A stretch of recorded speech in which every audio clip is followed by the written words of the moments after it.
The Bell Test, the examination famously given by Kakashi to Team 7 with the express purpose of testing their teamwork to see if they're worthy of becoming shinobi. In the original storyline, Team 7 obviously passed, despite the insurmountable odds presented to us by finding out that Kakashi had failed every team he had given the test to prior. But what would happen if Kakashi was assigned a different group? What if the other Genin teams were put through the examination Kakashi gave to our beloved main cast? That's precisely what we'll be diving into in this video. In other words, today we'll be exploring and breaking down Each Genin Team versus the Bell Test. When it comes to the Bell Test, Kakashi is looking for both competency and, more importantly, teamwork. So the way that we'll be structuring this video is simply going team by team, putting each of them in the place of Team 7, and seeing if they can convince Kakashi that they're worthy of being shinobi. Obviously, getting the bells is important, but more important than that, showcasing that they value teamwork and their teammates is even more important. So I figured I'd start off with an easy one, Team 10, otherwise known as Ino Shika Cho. Team 10 is honestly built for this challenge. Not only are the abilities of the Nara, Akamichi, and Yamanaka clans perfectly suited for one another, the families foster this connection from a young age, and they take it another step forward, assigning a Sarutobi clan member as their Jonin leader in order to foster that teamwork and chemistry. This has been so successful generation after generation that we're told in Shikamaru Hiden that there are literal books written on the Ino Shikacho formation, along with their many combination moves, such as the human yo-yo combo attack, which combines shadow style from the Nara clan and the human boulder technique from the Akamichi clan.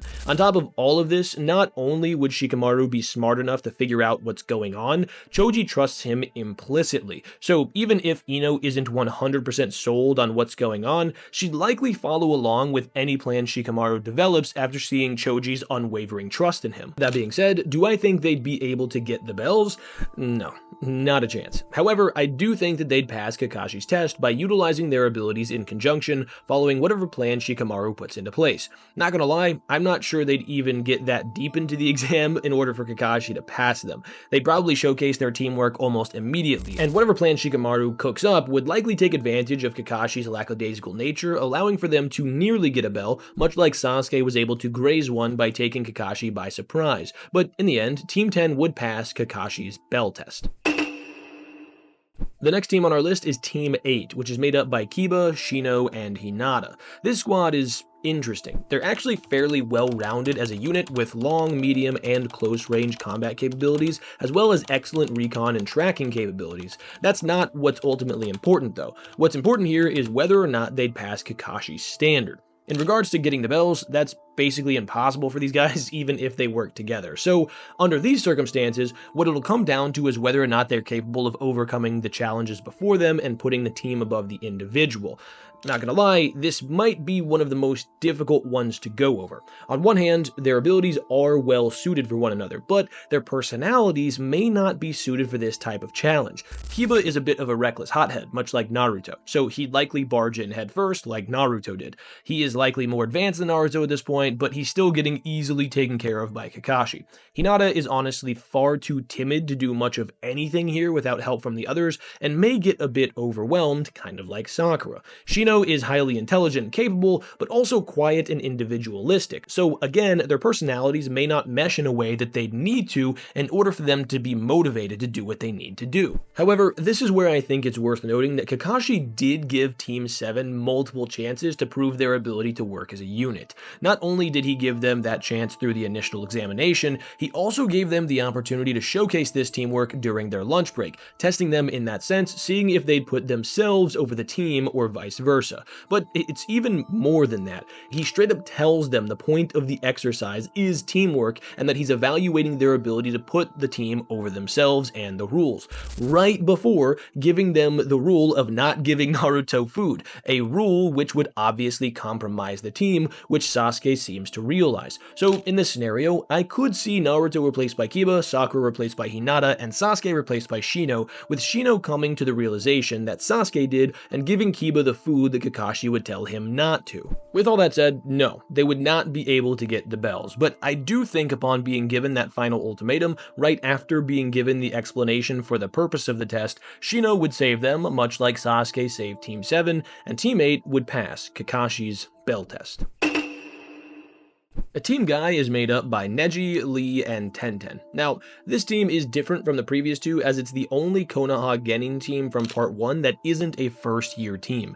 They've already had a year to develop their abilities by training and going on missions, and already should have solid teamwork, so I think this one should be fairly simple. Not only are all three of these characters clearly Genin level plus, with Neji even being stated in Databook 1 to be at the level of a Chunin, I think being taught by Guy for a year already would be a gigantic advantage. Guy would obviously know about the value of teamwork, and one thing that we do see from all of the Konoha squads is that they all have really solid teamwork after being squatted up for a while, likely because all their Jonin teachers understand the value of teamwork and would be instilling that value into their students. I also think it's worth noting that if it gets to the point that it had to for Team 7, where that final explanation and ultimatum had to be given, much like Shino, Neji should be smart enough to figure out what to do, even if Lee and Tenten aren't able to. It's also worth noting that both Lee and Tenten consistently defer to Neji, which would aid them here since he is the most intelligent of the three. Considering the fact that they've gone on over 30 missions as a team, it does make a lot of sense for this trait to have been baked in by this point. The biggest change here, obviously, is that I think they do infinitely better than Team 7 did in terms of actually trying to get the bells.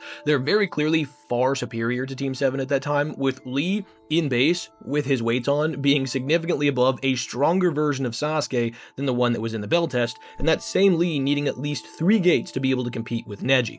However, this same Neji did just get horribly blitzed by Kakashi, without using his Sharingan, by the way, when he was about to unalive Hinata, so they're clearly not on that level that they would need to be in order to get the bells, but I think that their baked-in teamwork, established operational hierarchy, standout ability, and Neji's intellect would allow for them to pass Kakashi's bell test. Now, that does it for the Konoha teams, but I do want to explore a couple of other ones that I think would be interesting, specifically from the Sand and Sound villages. Before we do that though, if you are enjoying the video so far, or you just want to support the channel, feel free to like and subscribe. You know, unless you're a terrorist or something. Team Baki is made up of Gaara, Kankuro, and Temari. Now, off rip, not gonna lie, these guys are not passing the exam because, well, Gaara is a sociopath and doesn't want Kankuro or Temari to help him out at all. So, I do not see Kakashi A, passing a sociopathic murderer, or B, passing a squad that refuses to utilize teamwork. But, it is interesting to go over if they'd be able to capture the bells. With their unorthodox styles, Team Baki might just be able to take advantage of Kakashi's guard being down and snag a bell from him. Their options range from Gaara using his sand to sneakily grab one, to Kankuro attaching his chakra strings to one, or even Temari utilizing her massive wind gust to knock one of the bells away, which may allow for them to get one. Their big problem would be the fact that they definitely would not work together. If they did though, I do think that having those versatile long-range abilities should allow for them to at least get close to getting a bell, if not actually snag one. I mean, just imagine they attack Kakashi from 3 different directions, with a wave of sand from Gaara, a giant wind blast from Temari, and a puppet attack from Kankuro, with one of them being able to take advantage of the chaos and snag a bell while Kakashi is distracted. It is worth noting that both Kankuro and Temari go on to become Jonin after the time skip, while Gaara becomes the Kazekage, but most importantly for this discussion, not only do Kankuro and Temari display Chunin level abilities during this arc, Gaara is directly stated to be stronger than most Chunin and Jonin from his village. Now, this could be in regards to Shukaku's power with the Jonin part, but if it is just in regards to his base power, this would mean that 2 Chunin level combatants plus a nearly or slightly into that Jonin tier level combatant would be able to get these bells. Again, if they decided to work together. Since Sakura is Chunin level in early Shippuden and Naruto was on that same level at that time in base as well, and Kakashi used his Sharingan in that encounter, I don't think it's insane to say that this Team Baki would have a chance if they approached it correctly. So, that being said, if Gaara wasn't a murderous sociopath and averse to teamwork, they could pass, but as it stands now in character, Team Baki would fail Kakashi's bell test. Team Dosu is made up of Dosu, Zaku, and Kin. Now, this one is super interesting for a variety of reasons. First, they're all clearly strong enough as combatants to be Genin, with Dosu arguably being in that tuning tier. Secondly, they do work together as a unit, with Zaku even using his abilities to save Dosu from Lee's primary Lotus, blocking a blindside shuriken throw from Sakura, and Kin following that up by attacking Sakura when she was distracted. I mean, they moved like a well-oiled machine. They work as a unit. So that's it, right? They should pass.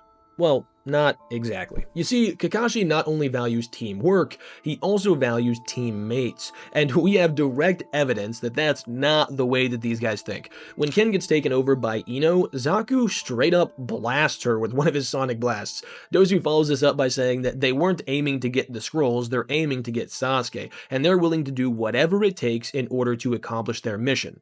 Sound familiar? They literally put their mission over their comrades, which is the antithesis of Kakashi's ideology. We literally get an entire arc about how Kakashi developed the mission over everything mentality through the trauma of losing his father, only to have that replaced with a greater ideology of those who break the rules are scum, but those who abandon their comrades are worse than scum. So I think at some point there would be a moment when Kakashi tests them in the way he tested Team 7, grabbing Sasuke and threatening to unalive him if Sakura doesn't do the same to Naruto, and I have no doubt in my mind that whoever is in that spot wouldn't hesitate to pull the proverbial trigger. So for that reason, despite the fact that they do possess the ability and the teamwork to pass the test, Team Dosu doesn't possess the crucial quality of caring for their teammates, and that would lead to them failing Kakashi's bell test.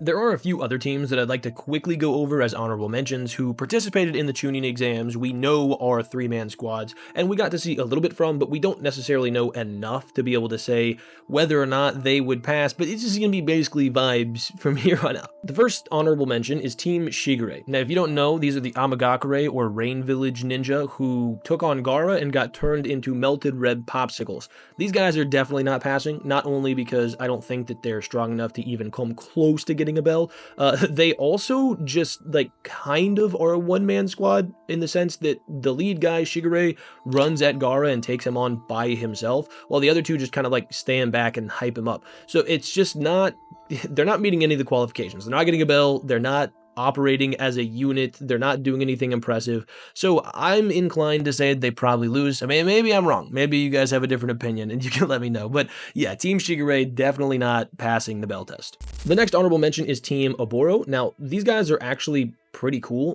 They're kind of weak, I'm not gonna lie, in terms of their combat ability, but they did give Team 7 and Kabuto a run for their money, albeit while Team 7 and Kabuto are fatigued. That being said, they do work together as a team. They cast this illusion as a team using this clone technique to wear down their opponents. They're also highly capable in terms of intellect because they have this whole strategy planned out. They're very useful in the field, so I think they kind of tick all the boxes. The problem is they do kind of mentally crumble whenever they realize their plan hasn't worked, and I think that one of the things Kakashi did is test the mental fortitude of Team 7 whenever he was giving the bell test, and I'm not sure that I can say that they would pass that. I'm also not sure if we can say that they actually care about their teammates or if they're just like good at working as a unit, as the Hidden Rain village was kind of in despair at this time, and most of the people coming from the Hidden Rain were not necessarily like high moral compass people. So I'm inclined to say that they would probably lose, but I do think it's possible that Kakashi sees the fact that they use teamwork and that they actually have creative tactics and jutsu, and he might actually just pass them. It really just comes down to whether or not you think that they care for each other. If you think that they do, they probably pass. If you think they don't, they probably lose. The final honorable mention spot is Team Kabuto. This is Kabuto, obviously, and then Yoroi and Missouri. Now, those two are both buns. Yoroi gets beat by chakraless, heavily fatigued, no Sharingan kid Sasuke, and it's not really all that close once Sasuke kind of locks in. So I don't think that he's anywhere near the level he would need to be to come close to getting a bell. And then Missouri just gets kind of body bagged by Kankuro with zero difficulty. So kind of the same thing there. In terms of Kabuto, obviously, if he goes all out, he could probably get a bell, as he's likely relative to base Kakashi, but he's not going to do that because he's a spy, so he's just going to pretend to be a Genin level shinobi and then go along with his day. If he did go all out or like just go all out enough in order to get close to getting a bell, I do think that they stand a chance, but at the end of the day, it's about their teamwork, about their care for their teammates, and I don't think that that's going to be on display. I also think Kabuto would just prefer to lay low as opposed to get put under Kakashi's watch, the strongest, most analytical shinobi in Konoha. So yeah, at the end of the day, just because of the circumstances they're in, I do think Team Kabuto would fail. As you can see, despite Kakashi failing an entire book's worth of Genin teams, the bell test is actually quite passable if you're a good team. All you really need is Genin level combat ability, a sprinkle of teamwork, and the discernment to see the hidden meanings behind the hidden meanings, as Kakashi puts it. If you'd like to see how this goes with the Shippuden teams in the Shippuden bell test, let me know in the comments, but for now, if you made it this far, I just want to say thank you so much for making it all the way to the end, and until next time, have an awesome day.